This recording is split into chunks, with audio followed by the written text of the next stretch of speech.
Hello and welcome. आप सभी लोगों का बहुत बहुत स्वागत। दोस्तों क्लास 11th की इस नई सीरीज में आप सभी लोग ई पाठशाला चैनल पे 2022 के हिसाब से देख रहे हैं। चैप्टर का नाम आप देख सकते हैं रिप्रेजेंटेटिव, आप चैप्टर देख रहे हैं।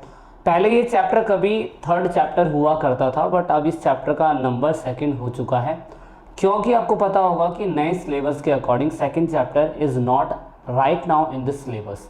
तो इसीलिए ज़्यादा हैरान और परेशान होने की कोई ज़रूरत नहीं है। मेरा नाम है विजय, आप देख रहे हैं ई पाठशाला के चैनल को। और आइए स्टार्ट करते हैं इस चैप्टर की शुरुआत से और देखते हैं कि इस चैप्टर के अंदर पूरा सिनेरियो क्या समझाने की कोशिश करी गई है। क्लास 9th में आपने इलेक्शन से रिलेटेड थोड़ी बहुत जानकारियाँ ली होगी, बट मैं उसको कंटिन्यू करते हुए थोड़ी और चीज़ों को आगे बढ़ाते हुए चीज़ों को स्टार्ट करूँगा। वीडियो का पहला पार्ट है ये, आप देख सकते हैं। वीडियो के ऑफकोर्स कई पार्ट आएंगे, चैप्टर को हम धीरे धीरे डिस्कस करते चले जाएंगे। ऑफकोर्स हमें पता है कि हमारे पास एनसीईआरटी के अकॉर्डिंग दो बुक है। एक पहली बुक कॉन्स्टिट्यूशन एट वर्क यानी कि भारतीय सिद्धांतों पे बेस्ड है, और फिर पॉलिटिकल थ्योरी है, राजनीतिक सिद्धांतों पे बेस्ड है। आप दोस्तों पहले आप पॉलिटिकल थ्योरी को हटा के आप कॉन्स्टिट्यूशन एट वर्क वाला जो चैप्टर है आप वो स्टार्ट कर रहे हैं। इसके अंदर टॉपिक पूरे चैप्टर के अंदर क्या होना चाहिए और होगा क्या असल में। पहला, डिफरेंट मेथड ऑफ इलेक्शन, मतलब पूरे वर्ल्ड के अंदर ऑफकोर्स जहाँ जहाँ डेमोक्रेटिक कंट्री है, जहाँ पे लोकतांत्रिक देश है दोस्तों, उन लोकतांत्रिक देशों के अंदर हम लोग पूरी तरीके से देखने की कोशिश करेंगे कि हर किसी कंट्री के अंदर इलेक्शन के पर्सपेक्टिव से डिफरेंट सिनेरियो क्या है।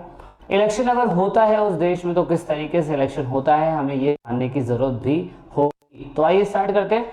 उसके बाद हम देखेंगे the characteristic of the system of election adopt in our country, मतलब अगर बहुत सारे सिनेरियो कंट्री के अंदर अपनाए जाते हैं तो हमारी कंट्री के अंदर कौन सा ऐसा पहलू है, मतलब कौन सा ऐसा सिस्टम है जो हमारी कंट्री ने इलेक्शन के टाइम पीरियड पे अपनाया है, मतलब ये देखने के लिए कि किस तरीके से इलेक्शन होने चाहिए या किस तरीके से इलेक्शन नहीं होने चाहिए वगैरह वगैरह। फिर है the importance of the provision of free and fair election, यानी कि स्वतंत्र और निष्पक्ष चुनाव की प्रावधारणाएं क्या होंगी, फिर है भी तो उसके महत्व क्या होने चाहिए। मतलब अगर हमारे देश के अंदर इलेक्शन होते हैं, ऑफकोर्स जो होते हैं, तो वो इलेक्शन फ्री और फेयर होने ज़रूरी है। फ्री और फेयर इलेक्शन होगा तो ऑफकोर्स सभी के लिए बेनिफिट माना जाएगा। दूसरी बात हम देखते हैं कि इतने सालों से हमारे देश के अंदर इलेक्शन हो रहे हैं, इलेक्शन होने के बावजूद भी इन इलेक्शन में किसी न किसी प्रकार की कमियां हैं। तो ऐसी कमियों को सुधारने की हमें ज़रूरत है। तो इन कमियों को अगर हम सुधार रहे हैं तो दोस्तों हमें सुधारने के लिए क्या करना चाहिए या हम लोग सुधारने के लिए क्या कर रहे हैं, तो ये सारी बातें जो हैं दोस्तों हमें पढ़नी है। हम आगे पढ़ते रहेंगे पूरे चैप्टर के अंदर। तो आई होप आपको क्लिस्टर क्लियर समझ में आ रहा होगा कि पूरे चैप्टर मतलब पूरे बुक के अंदर क्या पढ़ा जाएगा। सबसे पहला एक क्वेश्चन हमारे मन में हमेशा आता है कि can we have a democracy without holding election, मतलब क्या हमारे देश के अंदर ऐसा नहीं हो सकता कि इलेक्शन भी ना हो और डेमोक्रेसी बनी रहे। जैसा कि आप देख सकते थे कि आपने पढ़ा होगा जब आप फ्रेंच रेवोल्यूशन पढ़ रहे थे तो वहाँ पे भी राजा का शासन था। राजा ने शुरुआती समय में संविधान को तो नहीं माना था, फिर बाद में नेपोलियन बोनापार्ट आता है और नेपोलियन बोनापार्ट कहता है कि हम संविधान मानने के लिए तैयार हैं और आप जो चाहते हैं वो हो सकता है, लेकिन मैं ही राजा हूँ, यानी कि थोड़ी बहुत डेमोक्रेसी वहाँ पे थी। Is it possible at the current scenario, क्या वर्तमान स्थिति को देखते हुए ऐसा संभव हो सकता है कि इलेक्शन भी ना हो और डेमोक्रेसी बनी रहे। दोस्तों मेरे हिसाब से तो आप देख सकते हो इलेक्शन होना ज़रूरी है। बहुत बड़े लोकतंत्र के अंदर चुनाव की आवश्यकता इसलिए ज़रूरी है क्योंकि इस चुनाव के थ्रू, चुनाव जैसे कि एक होता है ना होली, दिवाली, दशहरा जैसे त्यौहार, एक पर्व है, ऐसे ही कुछ ऐसे पर्व होते हैं जनता के भी जिसमें सभी को पार्टिसिपेट करने का मौका मिलता है।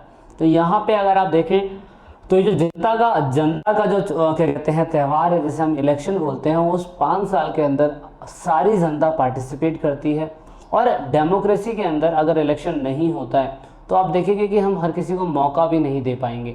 तो इसीलिए मेरे शब्दों में तो ये हो सकता है कि विदाउट इलेक्शन डेमोक्रेसी पॉसिबल नहीं है। अगर कहीं हो रही होगी तो उनकी अपनी आवश्यकताएं हो सकती हैं। All the citizens cannot take directly part in making every decision. Therefore, the representative are elected by the people, and this is how election become the important. यानी कि हमें पता है कि भारत के अंदर सारे अहम मुद्दे जैसे सर्जिकल स्ट्राइक हो गया, उसके बाद डीमोनेटाइजेशन हो गया या जनता कर्फ्यू हो गया, कोरोना काल पीरियड में बहुत सारी फैक्ट्रियों का बंद होना हो गया। तो ये सारे डिसीजन सरकार लेती है, और सरकार जो लेती है दोस्तों वो नीतियाँ इसलिए ले पाती है क्योंकि उन नीतियों को बनाने के लिए हमने उनको अकाउंटेबल रखा है, हम अपने द्वारा ही उनको चुनते हैं। तो सिंपल प्रोसेस में, सिंपल हिंदी में अगर बताने की कोशिश करूं तो इलेक्शन का मतलब होता है एक ऐसी प्रक्रिया जिसमें जनता भाग ले और अपने उम्मीदवारों को चुन सके। लेकिन हम लोगों को पता है कि यहाँ पर जो डायरेक्ट पार्टिसिपेंट है जनता का, वो हर जगह नहीं हो सकता। इसीलिए हमने इलेक्शन का प्रोसेस बनाया है, और इलेक्शन के प्रोसेस के अंदर हम जनता से कुछ लोगों को चुनने की पावर देते हैं, और फिर वो लोग जाके पार्लियामेंट या लोकसभा या राज्यसभा या विधान परिषदों में जाके बैठते हैं, और उसके बाद वही लोग हमारे देश के बड़े बड़े उच्च अधिकारियों को, जैसे राष्ट्रपति, उपराष्ट्रपति, इनको चुनते हैं। तो हमारे देश में दो तरीके के इलेक्शन है। डेमोक्रेसी तो है, इसीलिए दो तरीके की डेमोक्रेसी है, एक डायरेक्ट डेमोक्रेसी है और एक इनडायरेक्ट डेमोक्रेसी है। ये बिल्कुल वैसा ही हो सकता है, एक ऐसी डेमोक्रेसी जिसमें जनता डायरेक्टली पार्टिसिपेट करती हो, और एक ऐसी डेमोक्रेसी जिसमें डायरेक्टली जनता पार्टिसिपेट नहीं करती हो। डे टू डे लाइफ के अंदर कितनी सारी समस्याएं होती हैं जिसमें हमें जनता का पार्टिसिपेशन ज़रूरी नहीं है। सबसे पहले डायरेक्ट डेमोक्रेसी की बात करें, citizen directly participate in the functioning of the government.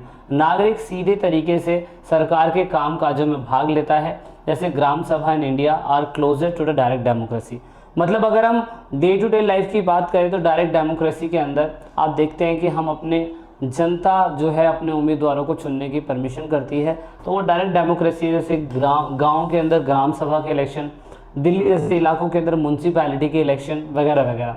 Indirect democracy की बात करें तो direct democracy is important in the large country with huge population, but government by elected by the representative of the people and the role of the citizen reduce. But indirect democracy के अंदर अगर आप देखें तो हमें पता है जैसे राष्ट्रपति है, मान लीजिए आपको राष्ट्रपति को चुनना है, पहला प्रथम नागरिक, तो आपको जान के ये हैरानी होगी, राष्ट्रपति को चुनने का अधिकार जनता के पास होता ही नहीं है, और वो चुने हुए लोग जो हैं वो राष्ट्रपति को चुनते हैं। और ऑफ कोर्स अभी रिसेंटली हमारे भारत के अंदर एक नए राष्ट्रपति की अपॉइंटमेंट हुई है। आपको पता है तो ज़रूर मुझे कमेंट करके बताइएगा कि वो कौन से राष्ट्रपति हैं या कौन से राष्ट्रपति हैं।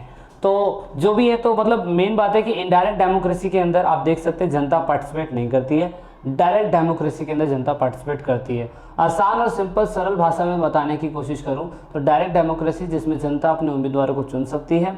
इनडायरेक्ट डेमोक्रेसी का मतलब वो जहां पे जनता अपने उम्मीदवारों को नहीं चुनती है, मतलब उनको उनके द्वारा चुने हुए लोग चुनते हैं। अब भारत के अंदर मतलब ऐसा हर किसी कंट्री के अंदर होता है, जहाँ इलेक्शन होता है कहीं इलेक्शन नहीं होता है। China, Mexico, south Korea, north Korea, और उसके बाद ऐसी म्यांमार, श्रीलंका, भूटान, ऐसी बहुत सारी कंट्रियां हैं, नेपाल, जहाँ पे इलेक्शन का प्रोसेस बहुत लेट स्टार्ट हुआ है। हमारे इंडिया के अंदर तो फिर भी 1947 के बाद हमने ये चीज़ें प्रेजेंस में देख ली थी, लेकिन इतनी जल्दी हर किसी कंट्री के अंदर। अच्छा, in such an arrangement citizen should choice their representative who is in turn are actively involved in the governing and administrating the country. The method followed to choose those representative is referred to as an election. What does mean by the election in democracy? अब ये व्यक्ति हैं वो इतना समझने के बाद भी समझ नहीं पा रहे हैं कि असल में इलेक्शन होते हैं, तो उसकी परिभाषा मैंने यहाँ पे साइड में लिख दी है, इंग्लिश में लिखी हुई है, हिंदी में मैं बता देता हूँ कि एक ऐसा अरेंजमेंट, एक ऐसी सुविधाएं जिसमें जनता अपने रिप्रेजेंटेटिव को चुने, और ऑफ कोर्स वो बंदा एक्टिवली सरकार की गतिविधियों में, प्रशासनिक काम में लगा रहे, ऐसे मेथड को ही हम इलेक्शन कहते हैं। ये डेमोक्रेसी का एक हिस्सा है।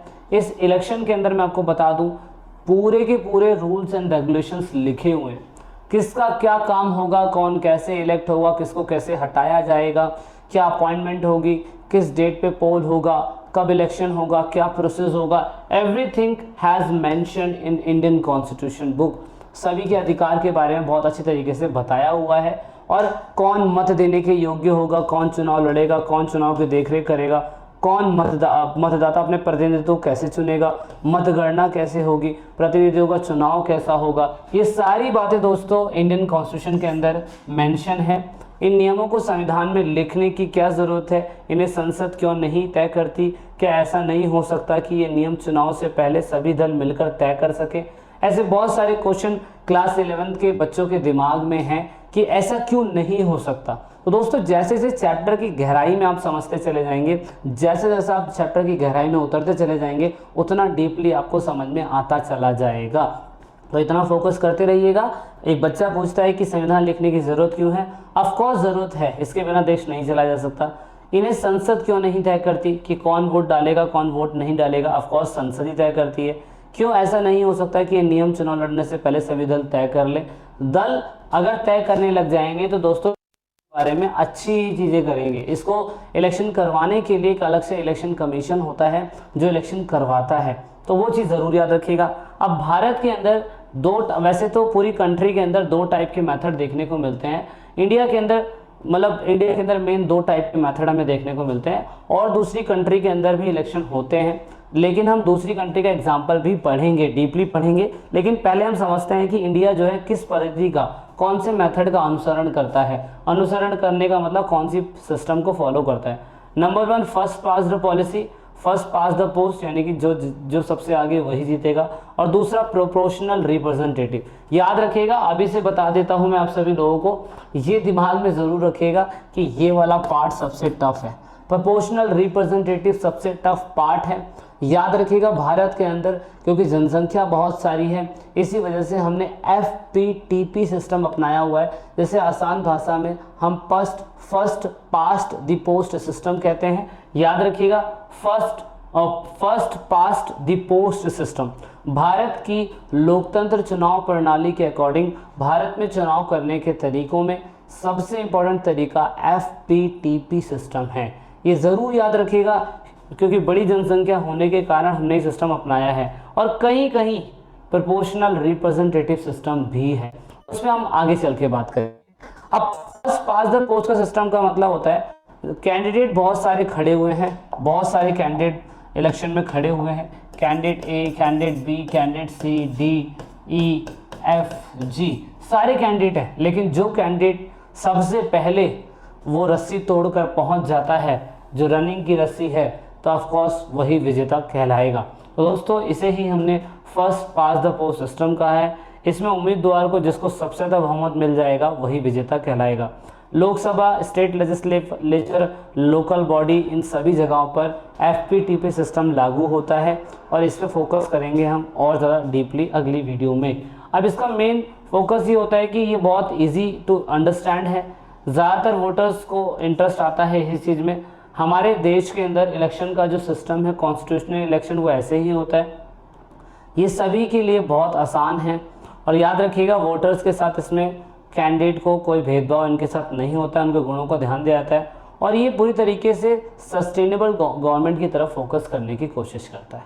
ठीक है, अब यही अपनाया क्यों, दूसरा सिस्टम क्यों नहीं अपनाया, दूसरा क्या अपनाना चाहिए, ऐसे बहुत सारे क्वेश्चन आपके दिमाग में आएंगे, मुझे पता है। वीडियो के अगले पार्ट में मिलेंगे। EP फैमिली आपका इंतजार कर रही है टेलीग्राम अकाउंट पे, नहीं जुड़े तो जुड़ जाइएगा। आई होप आपको वीडियो थोड़ी बहुत क्लियर समझ में आएगी।